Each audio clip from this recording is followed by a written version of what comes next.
हिमाचल प्रदेश विधानसभा चुनाव 2022 के रण में विसात बिछ चुकी है और प्रचार का दौर खत्म हो गया है। अब 12 नवंबर को मतदान होगा और उसके बाद 8 दिसंबर को पता चलेगा कि पहाड़ों का नया राजा कौन बनेगा। इसके लिए चुनाव आयोग काफी सतर्क नजर आ रहा है, जिसके चलते पोलिंग पार्टियां केंद्रों पर रवाना भी हो गई हैं।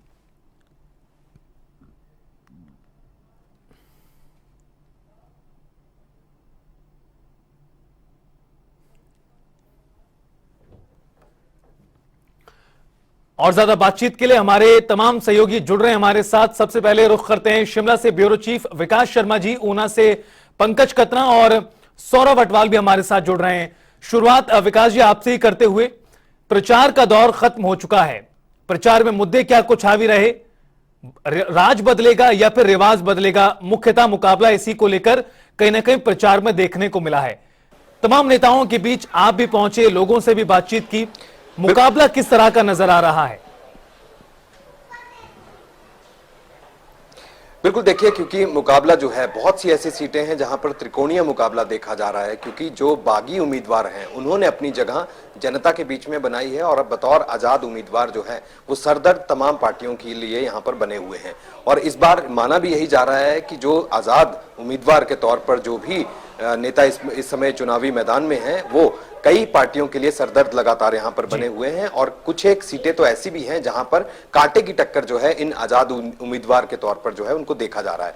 मैं इस समय शिमला में मौजूद हूं और शिमला का ये कुसुम्पटी जो विधानसभा क्षेत्र है उसका एक पोलिंग बूथ है। यहां पर भी तैयारियां पूरी कर ली गई हैं। इस बार चुनावी मैदान में जिस तरह से प्रत्याशी जी जान अपनी लगा चुके हैं, पूरी तरह से तैयारी जो है वो यहां पर की गई है उनकी तरफ से, और चुनाव प्रचार में कोई कोर कसर जो है उन्होंने नहीं छोड़ी। चाहे केंद्र की राजनीति के अगर लोग देखें, देश भर के बड़े नेता जो हैं वो हिमाचल प्रदेश में प्रचार प्रसार करते नजर आए, दोनों ही पार्टियों की तरफ से, क्योंकि हिमाचल प्रदेश में दो ही मुख्य पार्टियों के बीच में मुकाबला जो है वो इस समय यहां पर देखा जा रहा है। कल का दिन होगा, कल सुबह से ही मतदान की प्रक्रिया जो है वो हिमाचल प्रदेश के कोने कोने में शुरू हो जाएगी। 7,881 पोलिंग बूथ जो है वो पूरे हिमाचल प्रदेश में बनाए गए हैं, जिनमें मतदान की प्रक्रिया जो है वो यहां पर होनी है।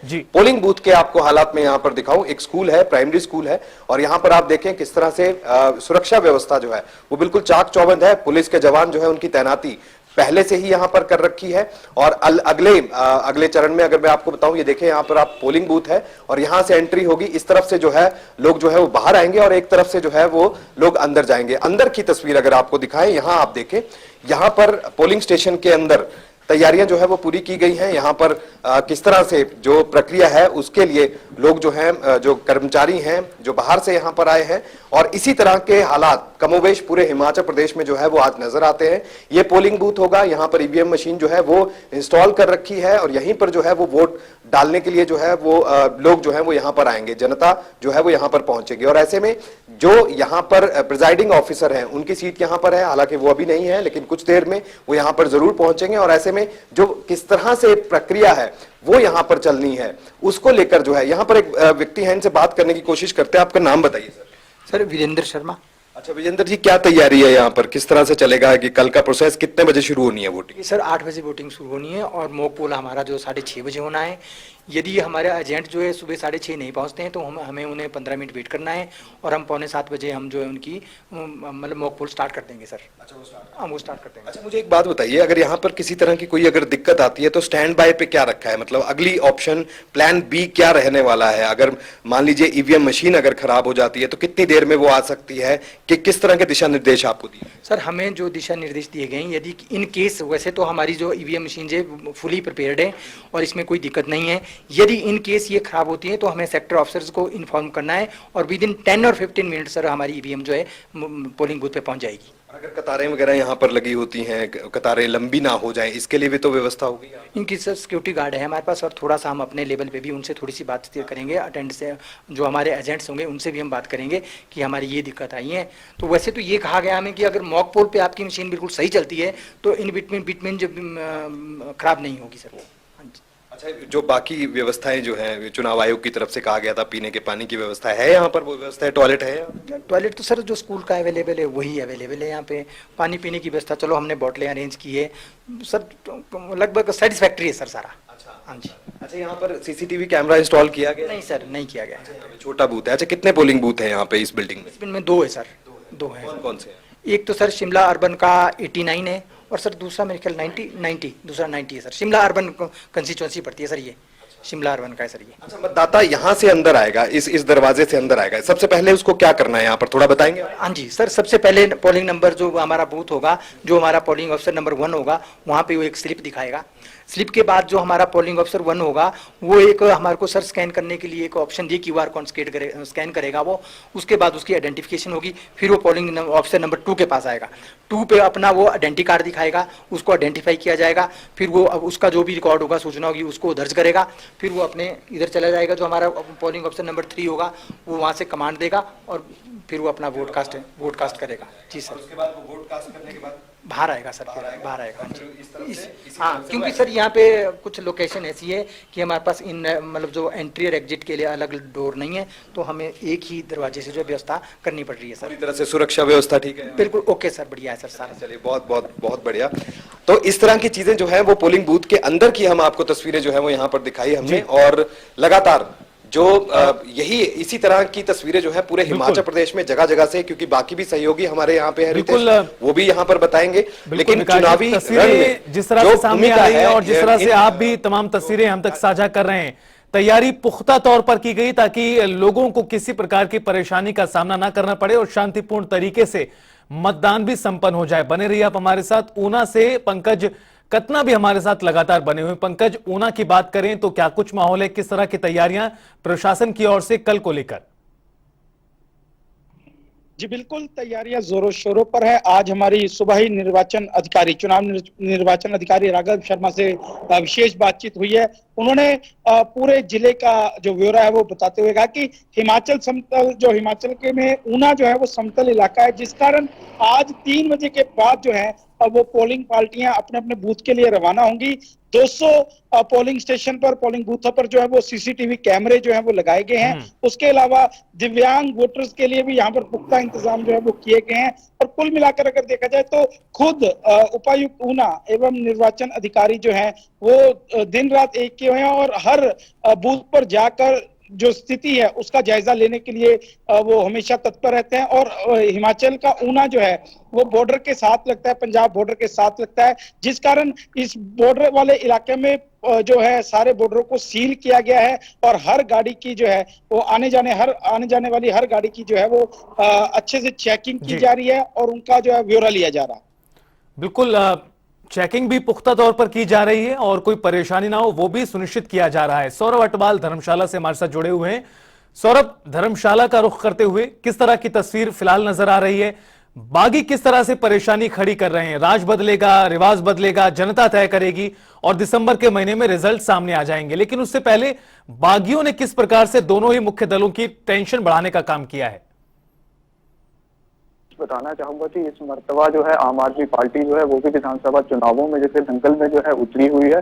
और कहीं ना कहीं अगर बात भाजपा या कांग्रेस की चीज है तो कहीं ना कहीं आम आदमी पार्टी जो है वो कहीं ना कहीं, अगर बात की जाए मतों का, तो कहीं ना कहीं कुछ मतों का जो नुकसान है वो कहीं ना कहीं भाजपा या कांग्रेस को भुगतना पड़ सकता है। इसके साथ ही भाजपा के पार्टी के कुछ प्रत्याशी जो आजाद उम्मीदवार के तौर पर जो है चुनावी मैदान में उतरे हैं, वो भी कहीं ना कहीं भाजपा पार्टी को जो है कहीं ना कहीं जो मतों का नुकसान होने वाला है उसको भी कहीं ना कहीं भाजपा पार्टी को जो है झेलना पड़ सकता है। और अगर इसे बात की जाए जिला कांगड़ा की, तो अब से कुछ देर पहले ही डॉक्टर निपुण जिंदल ने जो है DC कार्यालय में जो है DC कर्मचारियों को और पुलिस के जवानों को जो है अभी एक शपथ ग्रहण करवाई है कि सभी जिला कांगड़ा के जितने भी लोग हैं वो कल जो है मतदान करेंगे और निष्पक्ष तौर से हमें शांतिपूर्वक तरीके से जो है मतदान प्रक्रिया संपन्न हो। इसको लेकर जो इंटरस्टेट बॉर्डर है वहां पर डॉक्टर निपुण जिंदल द्वारा जो है अतिरिक्त पुलिस बल का भी तैनाती कर दी गई है ताकि किसी भी तरह की जो संदिग्ध गतिविधियां हैं उन पर रोक लगाई जा सके। जी रितेश।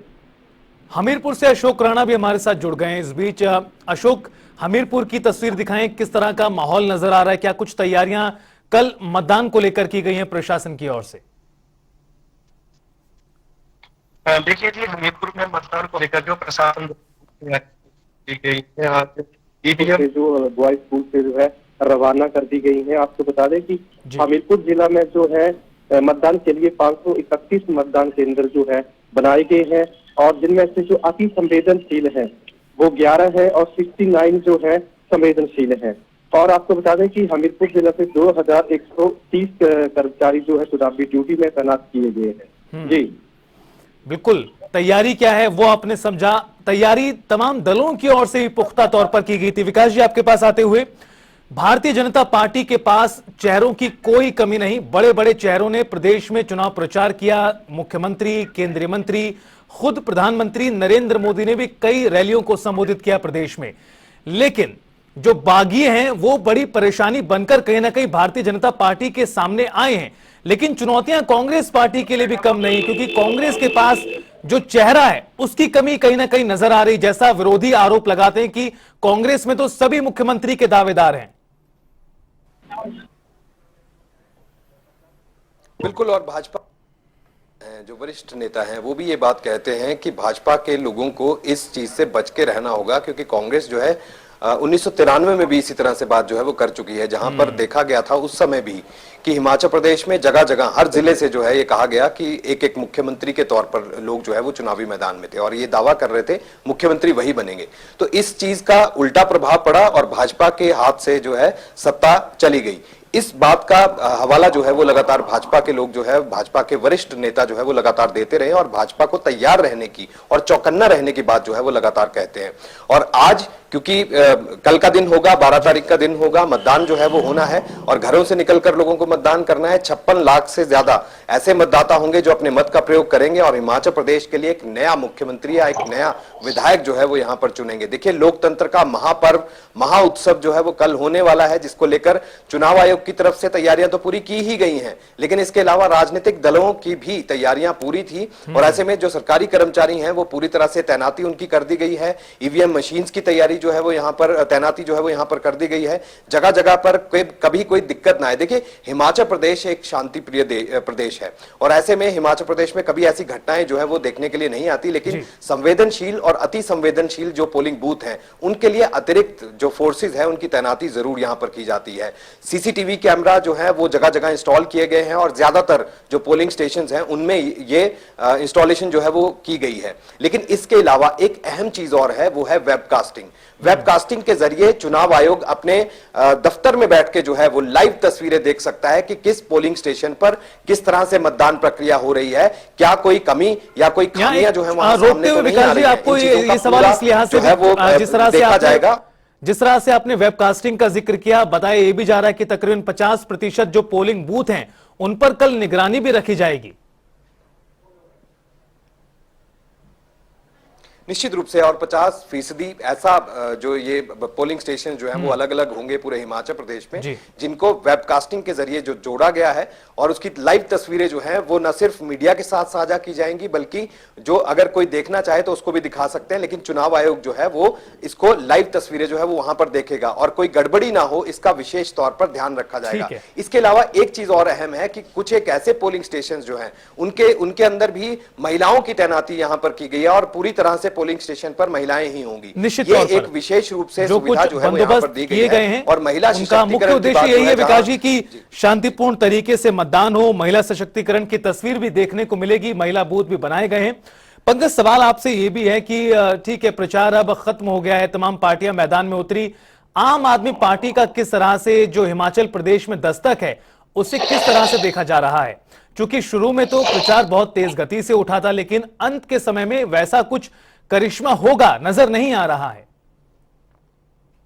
बिल्कुल आप ठीक बोल रहे हैं, क्योंकि वर्तमान स्थिति में अगर देखा जाए तो जिस प्रकार से आज से 3 महीने पहले आम आदमी पार्टी धरातल पर उतरकर घर घर जा रही थी और दावा कर रही थी कि हम 68 की 68 सीटें जो हैं वो जीतेंगे, जिस प्रकार से हमने पंजाब में जीती या दिल्ली में जीती, पर लेकिन यहाँ पर अब तो कल चुनाव होने को है और बिल्कुल चुनाव प्रचार भी थम चुका है, पर लेकिन यहाँ पर वो असर दिखाई नहीं दे रहा है। मतलब परसेंटेज के हिसाब से देखा जाए तो 1 या 1.5% सिर्फ दिख रहा है कि आम आदमी पार्टी जो है यहाँ पर कहीं उनके होर्डिंग्स या झंडे लगे दिखाई दे रहे। अमूमन हमने जनता से भी बात की है और जनता ने भी आम आदमी पार्टी को हिमाचल प्रदेश में स्वीकार नहीं किया है। अगर मैं जिला ऊना की बात करूं तो यहाँ पर तो ऐसा कुछ दिखाई नहीं दे रहा। यहाँ पर जो मुख्य मुकाबला है वो दोनों पार्टियों के बीच में है, दोनों प्रमुख पार्टियों के बीच में, चाहे वो कांग्रेस है चाहे वो बीजेपी है। क्योंकि पिछली बार की अगर मैं बात करूं तो जिला ऊना से 5 सीटों में 3 जो है वो भारतीय जनता पार्टी के पास थी और 2 जो है वो कांग्रेस के पास थी। तो अब देखना ये है कि कल लोगों का रुझान किस ओर होता है, किसको लोगों का रुझान हिमाचल किस ओर का होता है ताज वो पहचान बिल्कुल जाती है। देखा जाएगा। लेकिन अशोक, सवाल ये कि आम आदमी पार्टी को लेकर जिस तरह से पंकज ने भी कहा कि शुरू में काफी कुछ देखने को लगा था कि हाँ मुकाबला काफी दिलचस्प हो सकता है आपके नजरिए से भी, लेकिन अंत के समय में उस तरह से प्रचार नहीं रहा, ज्यादा फोकस गुजरात पर कहीं ना कहीं आम आदमी पार्टी का नजर आ रहा है। लेकिन मुकाबला भारतीय जनता पार्टी और कांग्रेस की पार्टी के बीच में कांटे की टक्कर कहीं ना कहीं से बताया जा रहा है। कांग्रेस की ओर से कुछ एक मुद्दे बेहद ही महत्वपूर्ण उठाए जा रहे हैं, जिसमें से एक ओपीएस का मुद्दा है और कहा यह गया है कि सरकार बनते ही पहली कैबिनेट में जो रोजगार है उसको लेकर भी बड़ा फैसला किया जाएगा। इन कुछ मुद्दों के जरिए कांग्रेस को किस तरह से फायदा होता नजर आ रहा है? हमीरपुर की बात की जाए तो हमीरपुर में जो हमीरपुर जिले में 5 विधानसभा क्षेत्र हैं। कहीं ना कहीं जो कांग्रेस ने जो ये ओपीएस का जो मुद्दा उठाया है, तो कर्मचारी वर्ग कहीं ना कहीं जो है कांग्रेस की तरफ कर्मचारियों का काफी झुकाव देखने को मिल रहा है। और दूसरी बात यह है कि आम आदमी पार्टी का हमीरपुर में इतना जनाधार नहीं है।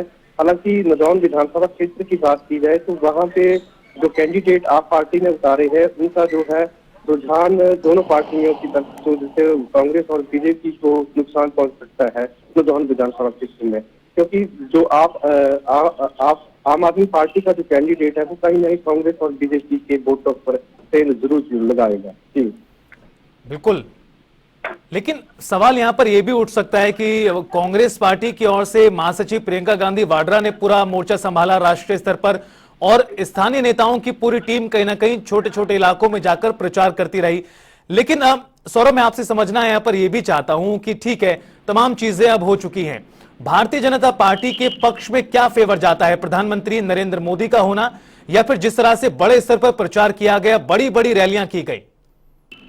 अब बिल्कुल रितेश, बताना चाहूंगा कि देश के प्रधानमंत्री नरेंद्र मोदी जो है अब से कुछ समय पहले ही जो चंबी मैदान में पहुंचे थे, और उन्होंने यहाँ पर पहुंचने के बाद जो है भाजपा के कार्यकर्ताओं में जो है विधानसभा चुनावों को लेकर जो है एक नया जोश भरा था, एक अपना संदेश दिया था। उसको लेकर भी जो भाजपा कार्यकर्ता है वो उन चुनावों को लेकर जो है वो खासे उत्साहित भी नजर आ रहे हैं। इसके साथ अगर बात कांग्रेस की जाए तो कांग्रेस की प्रियंका गांधी जो है वो नगरोटा के गांधी मैदान में पहुंची थी, जहां पर उन्होंने एक भारी जनसमूह को संबोधित किया था। और सबसे बड़ा जो मुद्दा इस बार के विधानसभा में उभर के निकला है वो कहीं ना कहीं ओपीएस का मुद्दा जो है वो कहीं ना कहीं एक बड़ा मुद्दा बन के जो निकला है, जिस पर कहीं ना कहीं भाजपा पार्टी भी और कांग्रेस की अगर बात की जाए तो दोनों कहीं ना वार पलटवार कर रही हैं। जहां एक और भाजपा ये कह रही है कि सत्ता में आने के बाद जो है ओपीएस का जो मुद्दा है वो भाजपा हल करेगी, वहीं कांग्रेस पार्टी का ये कहना है कि सरकार बनते ही जैसे ही कांग्रेस पार्टी सत्ता में आती है तो पहली कैबिनेट में जो है इस ओपीएस के मुद्दे को जो है हल किया जाएगा। इसको लेकर जो है दोनों पार्टियों में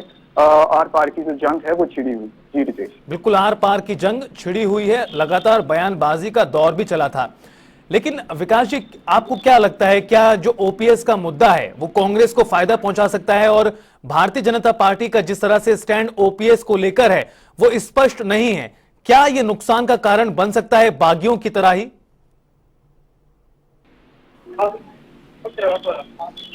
देखिए जो है वो सत्ता पक्ष और विपक्ष ने यहाँ पर की है, आरोप और प्रत्यारोप की राजनीति भी हिमाचल प्रदेश में देखने के लिए मिली है। और इस बार का चुनाव पहले के चुनावों से बेहद अलग होगा, क्योंकि एक तो आधुनिक युग है और ऐसे में लोग इंटरनेट जैसी जो फैसिलिटीज हैं उनका उपयोग जो है पूरी तरह से कर रहे हैं। 4G से अब 5G की तरफ जो है वो लोग जा रहे हैं, और ऐसे में अब और भी ज्यादा चैलेंजेस या चुनौती जो अगर कह लें तो गलत नहीं होगा, तो और ज्यादा वो बढ़ जाती है। चुनाव प्रचार पूरी तरह से कैंपेन जो है वो इंटरनेट के सहारे चला है, 4G के सहारे चला है। तो ऐसे में लोगों तक ज्यादा से ज्यादा लोग पहुंचे, राजनीतिक जो लोग हैं उनकी बातें लोगों तक ज्यादा पहुंचे, और जनता के लिए जो लुभावने वायदे यहां पर किए गए हैं वो कितने धरातल पर पूरे होते हैं ये तो देखना होगा।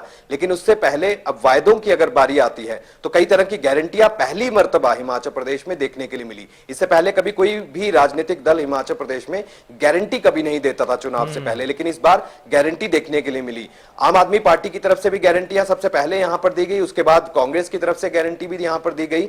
और भाजपा से जब ये बात पूछी गई कि अब इन गारंटियों को कैसे देखा जाए, तो भाजपा ने तंज कसते हुए ये बात जो है वो कही थी। भाजपा के जो बड़े जो राजनीतिक यहाँ पर जो लोग यहाँ पर पहुंचे थे, बड़े नेता यहाँ पर पहुंचे थे, उनकी तरफ से साफ कहा गया ऐसे किसी पार्टी की ही गारंटी नहीं है, उनकी गारंटियों की क्या बात करें। यानी कि वो सत्ता में आ ही नहीं सकती हैं तो उनकी गारंटी की क्या बात करें। इस तरह के तंज जो है वो लगातार कसे गए और आम आदमी पार्टी के ऊपर भी कई तरह के आरोप और प्रत्यारोप जो है, उनकी तरफ से भी प्रत्यारोप जो है वो दिखाई दिए, कहने और सुनने के लिए मिलने हिमाचल प्रदेश में सुने हैं। और आने वाले दिनों में, अब क्योंकि देखिए कल का दिन है और महज कुछ घंटों के बाद जो है वो अब चुनावी प्रक्रिया शुरू हो रही है, मतदान जो है वो होना है और ऐसे में लोग बढ़ चढ़कर इस मतदान के अंदर जो है वो भाग लें, इसके लिए चुनाव आयोग की तरफ से पूरी तैयारियां की गई। अलग अलग जागरूकता के मिशन जो है वो यहां पर चलाए गए और इसके साथ ही क्योंकि हिमाचल प्रदेश में नया वोटर, देखिए 18 से 19 साल के बीच का जो एक नया नंबर यहां पर निकलकर सामने आया है, 1,93,000 एक ऐसे मतदाता होंगे जिनकी उम्र, यानी जो पहली बार यहां पर वोट करेंगे हिमाचल प्रदेश में। और ऐसे में अगर वो यहां पर वोट देते हैं तो दशा और दिशा जो है वो तय करेंगे हिमाचल प्रदेश के जो नए वोटर होंगे। उत्साह और जोश देखते ही मिलता है। और महिलाओं की अगर बात करें, क्योंकि देखिए महिला और पुरुषों के वोटर्स की जो संख्या है, जो आंकड़ा है, वो बहुत ज्यादा उसके अंदर बदलाव नहीं है। 28.5 जो लाख के करीब जो वोटर है ये पुरुष हैं और इसके अलावा 27.5 लाख वोटर्स के करीब जो है ये एक ऐसा आंकड़ा है जो महिलाओं का। और हिमाचल प्रदेश में देखा गया ऐसे बहुत सी विधानसभाएं हैं जहां पर महिलाएं सबसे पहले ज्यादा आती हैं और महिलाएं आकर सबसे पहले वोट कास्ट करती हैं। और इसके साथ साथ महिलाएं ही, सबसे बड़ा आंकड़ा भी महिलाओं का होता है जहां पर मतदान सबसे ज्यादा महिलाएं जो है वो हिमाचल प्रदेश में करती हैं। तो जागरूकता की कमी नहीं है, जागरूक हैं लोग और समझदार है हिमाचल का वोटर। सही तरीके से चुनाव जो है वो यहां पर पूरी तरह से हो, इसके लिए सभी तैयारियां जो है वो पहले से ही यहां पर की गई हैं। और मॉक ड्रिल कल सुबह 6:30 बजे होगी, 8 बजे का समय होगा जब मतदान प्रक्रिया जो है वो यहां पर शुरू होगी। ठीक है, मतदान प्रक्रिया कल सुबह शुरू हो जाएगी, जनता मतदान करेगी, फैसला क्या होगा उस पर सभी की निगाहें टिकी हुई हैं। लेकिन सौरभ, एक बड़ा मुद्दा कांग्रेस पार्टी ने उठाया ओपीएस का, रोजगार का, लेकिन जो उनके विरोधी दल हैं, भारतीय जनता पार्टी की बात करें या फिर आम आदमी पार्टी जिस तरह से दस्तक प्रदेश में दे रही है और देने का प्रयास उसकी ओर से किया गया है, ये लोग कहते हैं कि कांग्रेस में दरअसल सभी चेहरे हैं। जिस तरह से पूर्व सीएम वीरभद्र सिंह के जाने के बाद से जो एक छत्र राज हुआ करता था पहले, वो कहीं ना कहीं अब दिखाई नहीं दे रहा है। यही वजह है कि प्रदेश में जो कांग्रेस में गुटबाजी है वो भी पहले दिखाई दी थी। हालांकि अभी बिना चेहरे के मैदान में कांग्रेस पार्टी आगे बढ़ रही है और कहा यह भी जा रहा है कि कांग्रेस को काफी अच्छा समर्थन भी लोगों की ओर से मिल रहा है। लेकिन चेहरा ना होना, क्या ये किसी प्रकार से नुकसान साबित हो सकता है कांग्रेस के लिए? वाले हैं कि जो कांग्रेस के दिग्गज नेता थे स्वर्गीय वीरभद्र सिंह, वो आज जो है वो इस दुनिया में मौजूद नहीं और उनके बिना ही जो है ये पहली मर्तबा जो है विधानसभा चुनाव होने वाले हैं। लेकिन फिर भी कहीं ना कहीं लोगों को ये कांग्रेस पार्टी पे कहीं ना कहीं ये विश्वास जरूर जताया जा रहा है कि जिस तरह से जो रोज जो महंगाई बढ़ रही है, बेरोजगारी बढ़ रही है, जिस तरह से अगर बात की जाए कीमतों की बात की जाए कि जिस तरह से गैस की कीमतें जो है दिन प्रतिदिन बढ़ रही हैं, कहीं ना कहीं लोग जो है वो इस बढ़ती महंगाई से भी कहीं ना कहीं परेशान हो चुके हैं। और ऐसे में कुछ लोगों ने अब ये भी मन बनाया है कि कहीं ना कहीं जो है वो बदलाव सुनिश्चित होना चाहिए। जी ठीक है, बदलाव क्या होगा उस पर सभी की निगाहें टिकी हुई हैं। लेकिन अब पंकज कतना, मैं आपसे समझना चाहता हूं कि प्रेम कुमार धूमल फैक्टर कितना महत्वपूर्ण है प्रदेश के चुनावों में। वो मैदान में नहीं उतरे हैं लेकिन प्रचार लगातार उनकी ओर से किया गया है। ऐसा माना जा रहा है कि कई उनके जो समर्थित थे उनका टिकट काट दिया गया और इसको लेकर जो प्रदेश अध्यक्ष, जो बीजेपी के राष्ट्रीय अध्यक्ष है जेपी नड्डा, उनको लेकर भी कई प्रत्याशियों की ओर से जो पूर्व में प्रत्याशी थे या फिर जो बगावत कर रहे हैं प्रदेश में बीजेपी से, वो उनको लेकर नाराजगी कहीं ना कहीं जाहिर करते नजर आए हैं।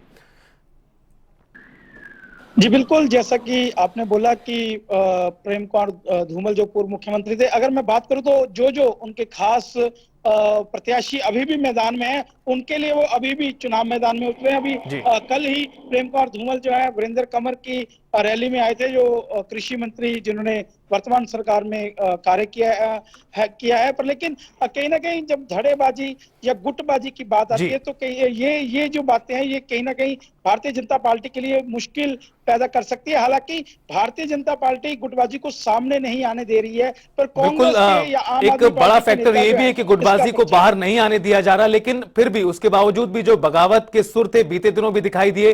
कई ऐसे प्रदेश से वीडियो सामने आए जिसमें रोते हुए नेताओं के जो बयान थे वो खुलकर वायरल हुए थे। बहरहाल, लेकिन भारतीय जनता पार्टी के पास मोदी फैक्टर है जो प्रचार के जरिए कुछ भी बदल सकते हैं। बहुत बहुत शुक्रिया आप तमाम सहयोगियों का ग्राउंड की जो तस्वीर है उससे रूबरू कराने के लिए। फिलहाल रुकेंगे एक ब्रेक के लिए। जनता टीवी पर खबरों का सफर लगातार जारी है।